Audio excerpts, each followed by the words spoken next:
ابو محمد الجولانی کا شام کی تاریخی مسجد پر قبضہ۔ کیا ابو محمد الجولانی کا جامع عموی مسجد میں داخل ہونا محض ایک سیاسی اقدام تھا یا اس کے پیچھے کوئی گہری روحانی حکمت عملی چھپی ہے؟ کیا یہ تاریخ کا ایک نیا موڑ ہے یا قیامت کی پیشگوئیوں کی تکمیل کا آغاز؟ حقیقت جاننے کے لیے ہمارے ساتھ رہیے۔ بسم اللہ الرحمن الرحیم۔ السلام علیکم معزز ناظرین، میں ہوں جمیل احمد جامی۔ جب بھی تاریخ کے اوراق پلٹے جاتے ہیں تو کچھ سرزمینیں ایسی ہوتی ہیں جو صدیوں سے اپنے سینے میں ناقابل فراموش داستانیں سموئے بیٹھی ہیں۔ شام کی سرزمین بھی انہی میں سے ایک ہے۔ یہ وہ خطہ ہے جہاں تہذیبوں نے جنم لیا، عظیم سلطنتیں ابھریں اور مٹ گئیں، اور جہاں تاریخ کے بے شمار اہم موڑ آئے۔ یہاں کی ہر گلی، ہر پتھر، ہر عمارت کے پیچھے کہانی چھپی ہے، ایک ایسا راز پوشیدہ ہے جو وقت کے ساتھ ساتھ مزید پراسرار ہوتا جا رہا ہے۔ لیکن ان تمام مقامات میں سب سے زیادہ منفرد اور تاریخی حیثیت رکھنے والی جامع عموی مسجد ہے، جو نہ صرف شاندار اسلامی فن تعمیر کا نمونہ ہے بلکہ ایک ایسی پیشگوئی سے بھی جڑی ہوئی ہے جس پر دنیا بھر کے مسلمان ایمان رکھتے ہیں۔ یہ وہی مسجد ہے جہاں قیامت کے قریب حضرت عیسیٰ علیہ السلام کا نزول ہوگا اور جہاں سے ایک نئے عہد کا آغاز ہوگا۔ مگر حالیہ دنوں میں یہ مسجد ایک اور وجہ سے بھی دنیا بھر کی توجہ کا مرکز بنی ہوئی ہے۔ ایک ایسا واقعہ رونما ہوا جس نے تاریخ دانوں، سیاسی ماہرین اور مذہبی اسکالرز کو نئی بحث میں الجھا دیا ہے۔ اس کی وجہ کوئی اور نہیں بلکہ شام کے متنازع باغی رہنما ابو محمد الجولانی ہیں، جنہوں نے اس مسجد میں قدم رکھ کر کئی سوالات کو جنم دیا ہے۔ یہ محض ایک عام واقعہ نہیں بلکہ ایک ایسا لمحہ ہے جس نے کئی قیاس آرائیوں کو جنم دیا ہے۔ کچھ لوگ اسے ایک سیاسی چال سمجھ رہے ہیں تو کچھ کا ماننا ہے کہ اس کے پیچھے کوئی گہری روحانی اور تاریخی حکمت عملی کار فرما ہے۔ کیا یہ محض ایک اتفاق تھا یا پھر اس کے پیچھے کوئی بڑا منصوبہ چھپا ہوا ہے؟ کیا یہ کسی بڑی تبدیلی کی نشانی ہے یا پھر اس کا تعلق واقعی اس عظیم پیشگوئی سے جڑا ہے جس کا ذکر احادیث میں ملتا ہے؟ یہ تمام سوالات صرف ایک عام بحث کا حصہ نہیں بلکہ ایک بڑے تاریخی تناظر میں دیکھے جانے کے قابل ہیں۔ کیا ہم واقعی ایک عظیم تغیر کے دہانے پر کھڑے ہیں؟ کیا شام کی سرزمین ایک بار پھر کسی نئے باب کی تیاری کر رہی ہے؟ کیا جامع عموی مسجد میں ہونے والے حالیہ واقعات صرف ایک سیاسی منظرنامہ ہیں یا پھر یہ کسی ایسی پیشگوئی کی تکمیل کا آغاز ہے جس کا ذکر صدیوں پہلے کیا جا چکا ہے؟ ان تمام سوالات کے جوابات جاننے کے لیے آئیے ان تمام پہلوؤں پر تفصیل سے نظر ڈالتے ہیں۔ ناظرین، جب ہم تاریخ کے صفحات پلٹتے ہیں تو شام کی سرزمین ایک ایسی جگہ کے طور پر ابھرتی ہے جہاں تہذیبوں کے نشانات ثبت ہیں، جہاں ہر اینٹ، ہر دیوار، ہر گلی ایک داستان سناتی ہے۔ دمشق، جو دنیا کے قدیم ترین شہروں میں شمار ہوتا ہے، ہمیشہ سے مختلف مذاہب، ثقافتوں اور حکمرانوں کا مرکز رہا ہے، مگر ان سب میں جو جگہ سب سے زیادہ نمایاں اور بابرکت تصور کی جاتی ہے وہ ہے جامع عموی مسجد، جو نہ صرف اسلامی فن تعمیر کا ایک شاہکار ہے بلکہ ایک اہم روحانی اور تاریخی مرکز بھی ہے۔ یہ مسجد اپنی شاندار تاریخ، خوبصورت فن تعمیر اور خاص طور پر اس پیشگوئی کی وجہ سے ممتاز حیثیت رکھتی ہے جو حضرت عیسیٰ علیہ السلام کے نزول سے متعلق ہے۔ یہ عظیم مسجد عموی خلافت کے دور میں خلیفہ ولید بن عبد المالک کے حکم پر 706 عیسوی میں تعمیر کی گئی۔ اس سے قبل اس جگہ پر ایک قدیم عیسائی چرچ موجود تھا جو حضرت یحییٰ علیہ السلام کی یادگار کے طور پر بنایا گیا تھا، لیکن اگر ہم مزید پیچھے جائیں تو معلوم ہوتا ہے کہ اس سے پہلے یہ مقام رومی دیوتا جوپیٹر کے مندر کے طور پر بھی استعمال ہوتا رہا تھا۔ اس کا مطلب یہ ہے کہ یہ جگہ ہمیشہ ہی مذہبی اور روحانی اہمیت کی حامل رہی ہے، اور مختلف ادوار میں یہاں مختلف مذاہب کے ماننے والوں نے اپنی عبادت گاہیں قائم کی۔ جب خلیفہ ولید بن عبد المالک نے دمشق میں اسلامی طرز حکومت کو مضبوط کیا تو انہوں نے اس تاریخی مقام کو ایک عظیم الشان مسجد میں تبدیل کرنے کا فیصلہ کیا، لیکن اس تبدیلی کو ایک معاہدے کے تحت عمل میں لایا گیا جس کے مطابق عیسائیوں کو دمشق میں ایک نئے گرجا گھر کی تعمیر کی اجازت دی گئی تاکہ ان کے مذہبی حقوق کا بھی احترام کیا جا سکے۔ یہ اسلامی رواداری کی ایک خوبصورت مثال ہے جہاں طاقت کے بجائے باہمی مفاہمت کے ذریعے ایک نیا مذہبی مرکز قائم کیا گیا۔ جامع عموی مسجد کی تعمیر میں اس وقت کی بہترین ماہرین تعمیرات نے حصہ لیا اور اسے اسلامی طرز تعمیر کا ایک نادر نمونہ بنایا گیا۔ مسجد کے مینار، دیواریں، صحن اور گنبد اسلامی فن تعمیر کی منفرد اور خوبصورت عکاسی کرتے ہیں۔ مسجد کا اندرونی حصہ نہایت وسیع اور خوبصورت ہے جس میں اسلامی خطاطی، پیچیدہ نقوش اور زبردست سنگ مرمر کا استعمال کیا گیا ہے۔ یہ مسجد اپنے دور میں انتہائی جدید اور بہترین تعمیراتی شاہکار تھی اور آج بھی دنیا کی خوبصورت ترین مساجد میں شمار کی جاتی ہے۔ اس مسجد کی ایک اور خاص بات یہ ہے کہ یہاں حضرت یحییٰ علیہ السلام، جنہیں عیسائیت میں جان دی بیپٹسٹ کہا جاتا ہے، کا مبارک مزار موجود ہے۔ روایت کے مطابق جامع عمومی مسجد کی تعمیر کی جا رہی تھی تو کھدائی کے دوران حضرت یحییٰ علیہ السلام کا سر مبارک برآمد ہوا، جسے نہایت عزت و احترام کے ساتھ مسجد کے اندر ایک خاص مقام پر دفن کیا گیا۔ یہی وجہ ہے کہ یہ مسجد مسلمانوں کے ساتھ ساتھ عیسائیوں کے لیے بھی انتہائی مقدس سمجھی جاتی ہے۔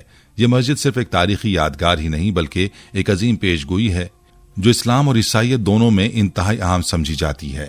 اسلامی عقیدے کے مطابق قیامت سے قبل حضرت عیسیٰ علیہ السلام شام کے مشرقی جانب ایک سفید مینار پر نازل ہوں گے۔ یہ سفید مینار دراصل جامع عمومی مسجد کا مشرقی مینار ہے، جسے مینار عیسیٰ بھی کہا جاتا ہے۔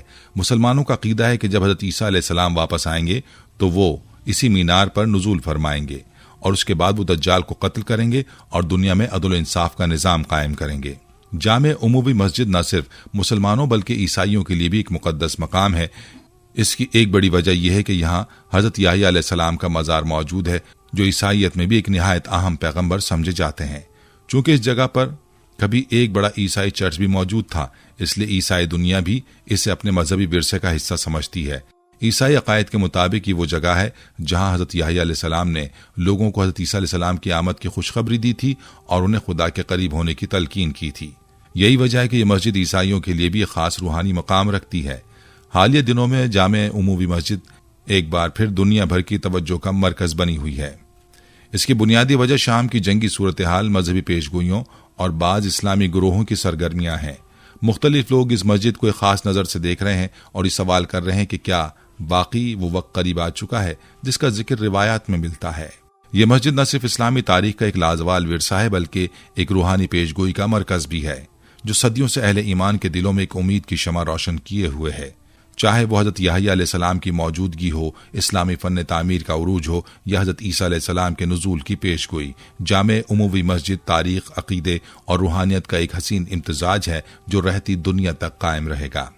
ناظرین، جامع عمومی مسجد نہ صرف ایک تاریخی اور روحانی مقام ہے بلکہ ایک ایسا مرکز بھی بن چکی ہے جس پر وقتاً فوقتاً مختلف مذاہب کے درمیان تنازعات نے جنم لیا ہے۔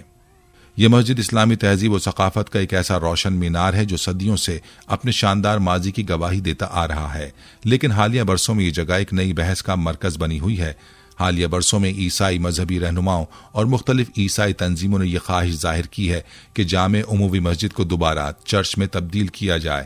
ان کا ماننا ہے کہ یہ جگہ ان کی مذہبی تاریخ اور وراثت کا ایک اہم حصہ ہے، کیونکہ اس مقام پر کبھی ایک عظیم الشان گرجا گھر موجود تھا جو حضرت یحییٰ علیہ السلام جان دی بیپٹسٹ کی یاد میں بنایا گیا تھا۔ کچھ عیسائی گروہوں نے دعویٰ کیا ہے کہ جامع عمومی مسجد کی زمین دراصل ایک جج کی ذاتی ملکیت تھی جسے بعد میں مسجد میں تبدیل کر دیا گیا۔ ان کے مطابق چونکہ یہ جگہ اصل میں گرجا گھر کے طور پر استعمال ہوتی تھی، اس لیے اس پر عیسائیوں کا زیادہ حق ہے اور وہ اسے دوبارہ اپنی عبادت گاہ کے طور پر بحال کرنا چاہتے ہیں۔ عیسائی دنیا میں ایک مخصوص نظریہ یہ بھی پایا جاتا ہے کہ حضرت عیسیٰ علیہ السلام کا دنیا میں دوبارہ نزول اسی وقت ممکن ہوگا جب جامع عمومی مسجد کو دوبارہ گرجا گھر میں تبدیل کر دیا جائے گا۔ اس نظریے کا تعلق عیسائیوں کے مذہبی پیشگوئیوں اور تاریخی عقائد سے ہے، جن کے مطابق حضرت عیسیٰ علیہ السلام اسی مقدس مقام پر دوبارہ نازل ہوں گے اور دنیا میں امن، محبت اور خدا کی بادشاہت کا پیغام عام کریں گے۔ کچھ عیسائی حلقے یہ بھی مانتے ہیں کہ جامع عمومی مسجد کی حیثیت کو تبدیل کرنا دراصل حضرت عیسیٰ علیہ السلام کی آمد کے لیے ایک پیشگی شرط ہے اور اسی وجہ سے وہ عالمی سطح پر اس مسئلے کو اجاگر کرنے کی کوشش کر رہے ہیں۔ یہی وجہ ہے کہ حالیہ برسوں میں بین الاقوامی سطح پر بعض عیسائی تنظیمیں اور رہنما اس بات کے لیے سرگرم ہے کہ جامع عمومی مسجد کو دوبارہ چرچ میں تبدیل کرنے کی کوشش کی جائے۔ اس مقصد کے لیے وہ سفارتی ذرائع، عالمی میڈیا اور مذہبی کانفرنسز میں اس مسئلے کو نمایاں کرنے کی کوشش کر رہے ہیں۔ بعض تنظیمیں اس بات کا مطالبہ کر رہی ہیں کہ دمشق میں عیسائی تاریخ کے تحفظ کے لیے بین الاقوامی قوانین کے تحت کوئی اقدام کیا جائے، جبکہ کچھ مذہبی شخصیات کھل کر اس بات کی وکالت کر رہی ہیں کہ جامع عمومی مسجد کو عیسائی عبادت گاہ کے طور پر بحال کیا جانا چاہیے۔ ناظرین، یہ مسجد نہ صرف اسلامی اور عیسائی تاریخ کا ایک مقدس ورثہ ہے بلکہ ایک ایسی جگہ بھی ہے جہاں دونوں مذاہب کے لیے انتہائی گہری روحانی اہمیت رکھتی ہے۔ ایک طرف مسلمان اس جگہ کو حضرت عیسیٰ علیہ السلام کے نزول کے مقام کے طور پر دیکھتے ہیں تو دوسری طرف عیسائی اسے اپنے تاریخی مذہبی شناخت کا حصہ تو دوسری طرف عیسائی اسے اپنی تاریخی مذہبی شناخت کا حصہ سمجھتے ہیں۔ یہ مسجد ایک مشترکہ ورثہ ہونے کے باوجود ایک بڑے عقیدتی اور تاریخی تنازع کی علامت بھی بن چکی ہے۔ اسلامی عقیدے کے مطابق قیامت کی بڑی نشانیوں میں سے ایک حضرت عیسیٰ علیہ السلام کا نزول ہے، اور وہ اسی مسجد کے مشرقی سفید مینار پر نازل ہوں گے۔ یہی وجہ ہے کہ مسلمانوں کے لیے یہ مسجد ایک عظیم روحانی مرکز کی حیثیت رکھتی ہے، جہاں وہ ایمان و یقین کے ساتھ قیامت کی پیشگوئیوں کو پورا ہوتا دیکھنے کی امید رکھتے ہیں۔ کیا جامع عمومی مسجد کو واقعی خطرہ ہے؟ یہ سوال آج بھی دنیا کے کئی مذہبی اور سیاسی حلقوں میں زیر بحث ہے کہ آیا جامع عمومی مسجد کو واقعی عیسائی قوتوں کی طرف سے کوئی خطرہ لاحق ہے یا یہ صرف ایک نظریاتی بحث ہے۔ تاریخی طور پر مسلمانوں نے ہمیشہ اپنے مقدس مقامات کی حفاظت کی ہے، اور دمشق میں اسلامی تہذیب کے اثرات آج بھی اتنے ہی گہرے ہیں جتنے صدیوں پہلے تھے۔ البتہ اس بات سے انکار نہیں کیا جا سکتا کہ مختلف عالمی تحریکیں، سیاسی تبدیلیاں اور مذہبی مفادات اس تاریخی مسجد کی حیثیت پر اثر ڈال سکتے ہیں۔ اگرچہ اس مسجد کو آج بھی مسلمانوں کی ایک مضبوط علامت کے طور پر دیکھا جاتا ہے، لیکن مستقبل میں اس پر بین الاقوامی دباؤ کیا رخ اختیار کرے گا، یہ ایک سوالیہ نشان ہے۔ یہ مسجد صرف ایک عبادت گاہ ہی نہیں بلکہ ایک ایسا مقام ہے جو ماضی، حال اور مستقبل تینوں کو یکجا کرتا ہے۔ ایک طرف اس کی دیواریں اسلامی تہذیب اور خلافت عمویہ کی شان کی گواہ ہیں، تو دوسری طرف یہاں حضرت یحییٰ علیہ السلام کا مزار عیسائی تاریخ اور عقائد کا ایک مقدس نشان ہے، اور سب سے بڑھ کر یہ وہی جگہ ہے جسے حضرت عیسیٰ علیہ السلام کے نزول کی علامت سمجھا جاتا ہے۔ لہذا جامع عمومی مسجد محض ایک عمارت نہیں بلکہ ایک مقدس داستان ہے، ایک روحانی مرکز اور قیامت کی نشانیوں میں سے ایک علامت ہے جو رہتی دنیا تک ایمان والوں کے دلوں میں ایک اہم مقام رکھے گی۔ ناظرین، تاریخ کے اوراق گواہ ہیں، جب بھی کوئی طاقتور شخصیت یا گروہ کسی خطے پر غلبہ حاصل کرتا ہے تو وہ ہمیشہ ایسے مقامات کا انتخاب کرتا ہے جو نہ صرف سیاسی طور پر اہم ہوں بلکہ عوام کے جذبات اور مذہبی عقائد سے بھی جڑے ہوں۔ یہی اصول ہمیں جامع عمومی مسجد کے حالیہ حالات سے بھی نظر آتا ہے، جہاں ابو محمد الجولانی نے اپنی پہلی فتح کے اعلان کے لیے اسی مقدس مقام کا انتخاب کیا۔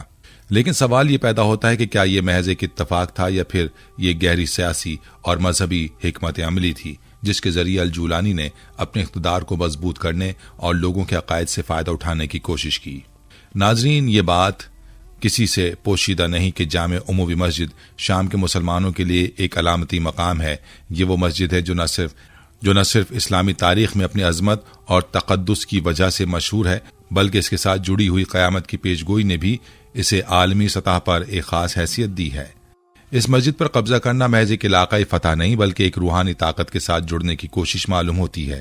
ابو محمد الجولانی نے جب جامع عمومی مسجد کے ممبر سے اپنی فتح کی تقریر کی تو اس کا مقصد صرف اپنی سیاسی فتح کا اعلان کرنا نہیں تھا بلکہ اس سے کہیں زیادہ گہرے اور دور رس نتائج کے حامل پیغامات دینا تھا۔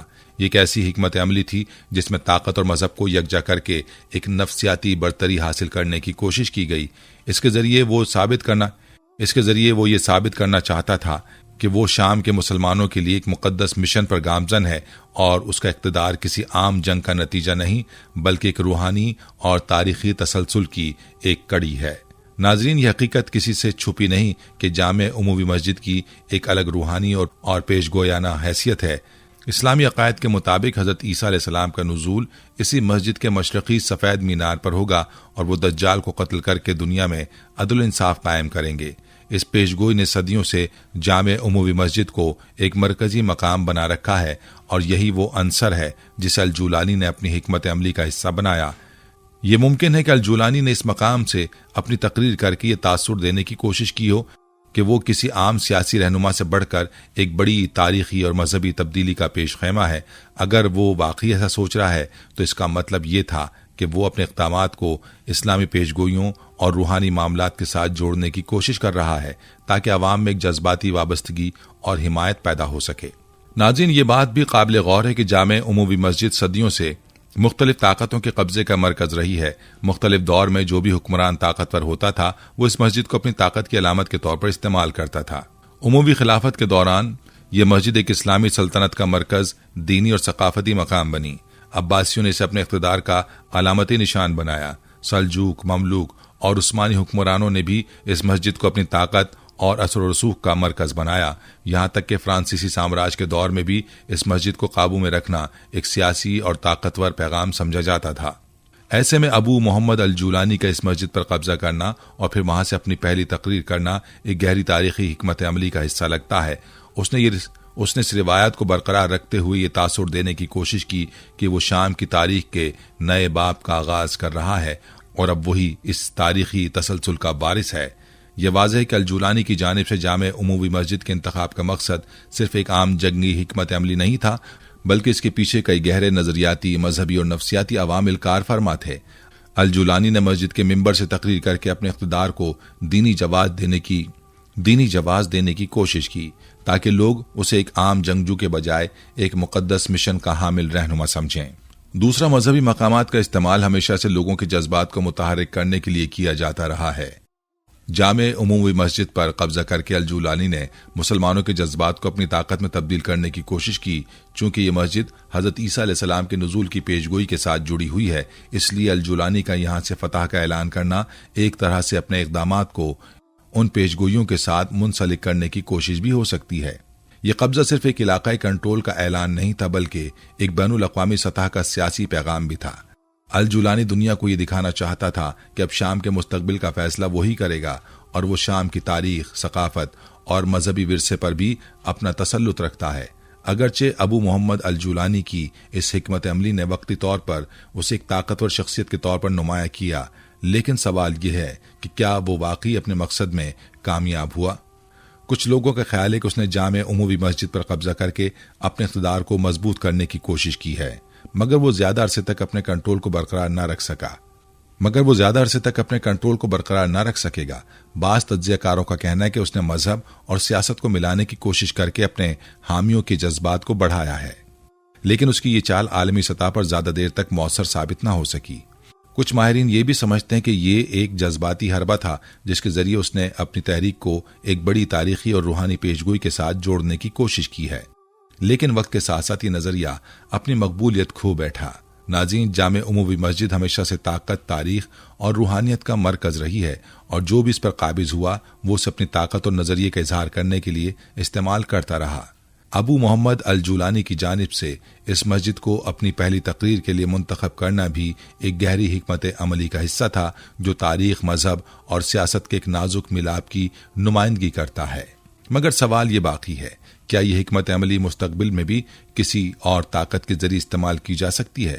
اور کیا جامع عمومی مسجد واقعی وہ مقام بنے گی جہاں حضرت عیسیٰ علیہ السلام کا نزول ہوگا؟ یہ وہ سوالات ہیں جن کا جواب وقت ہی دے سکتا ہے۔ ناظرین، تاریخ کے اوراق پلٹیں تو ہمیں ایسے کئی مواقع ملتے ہیں جہاں مذہبی پیشگوئیوں کو مختلف ادوار کے سیاسی اور عسکری واقعات کے ساتھ جوڑنے کی کوشش کی گئی ہے۔ موجودہ دور میں بھی کچھ لوگ ابو محمد الجولانی کو کالے جھنڈوں والی فوج کے ایک ممکنہ رہنما کے طور پر دیکھ رہے ہیں۔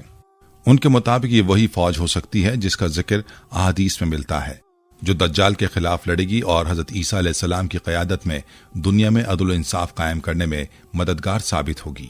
یہ ایک انتہائی حساس اور گہرا موضوع ہے جس پر بہت سے علماء اور محققین نے مختلف آراء دی ہیں۔